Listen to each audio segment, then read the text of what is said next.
Did you know why you write your lesson plans the way you do? Well, the art of teaching goes beyond just imparting knowledge. It involves a carefully crafted process to ensure effective learning. One such approach is Robert Gagne's 9 events of instruction. Robert Gagne was an American educational psychologist who made significant contributions to the field of instructional design and learning theory. One of his finest works, The 9 Events of Instruction, is a systematic approach to designing effective learning experiences. His emphasis was on structuring instruction in a way that engages learners and facilitates the acquisition of new knowledge and skills. Gagne's ideas have been widely adopted in educational settings, influencing curriculum development, instructional design, teacher training, and of course, the way you plan your lessons. Imagine you're preparing a pot of Egusi soup. Gagne's teaching process is like cooking that Egusi to perfection, leaving everyone licking their fingers. In fact, let's use this process of cooking Egusi soup to explain the 9 steps. Firstly, gaining attention. We call this the appetizer that sets the stage for learning. Think of it as the aroma of your dish drawing people to the kitchen. In teaching, you need to capture your students' interest right from the beginning. Next, we move to informing learners of the objective. This is like telling everyone about all the orishirishi that you have put in the Egusi. Outlining the lesson's objectives helps students understand what they are about to learn. This clarity is essential as it helps them get a clear direction and purpose for the learning experience.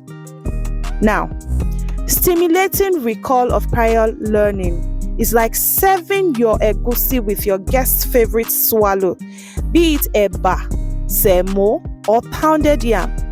It connects new knowledge with what students already know, making the learning experience richer and more relatable. The 4th step involves presenting the stimulus material. Think of it as serving a glass of chilled juice to go along with the meal. This is where the core content is introduced, spicing up the learning experience and making it flavorful. Moving on to providing learning guidance. This stage is like what you do when you tell Mrs. Thomas, one of your guests, about your recipe. Teachers assist students in understanding the material, ensuring they navigate through the learning journey smoothly. Eliciting performance, that is practice, is the hands-on cooking experience. Just like you had to cook your Egusi again and again to master it, you must also allow your students to practice. So here, students engage in activities to reinforce their understanding. Now comes the crucial step of providing feedback. As the Agba cook that you are, you go around tasting the Egusi soup of each guest. Haba.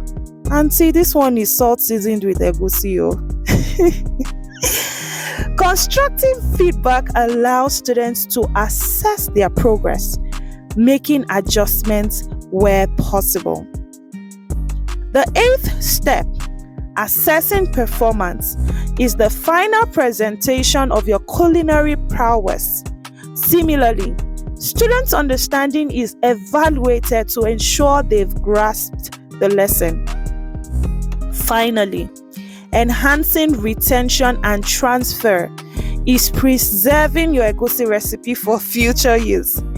Encourage your students to apply their knowledge in various contexts, just as you would ask your guests to use the skills they've learned from you to go on and cook other soups. So, Fellow educators, no grief for anybody this year. Cook lessons that will leave your learners yearning for more. Gagne's 9 events of instruction will help you create a satisfying and enriching learning experience for your students. Happy teaching!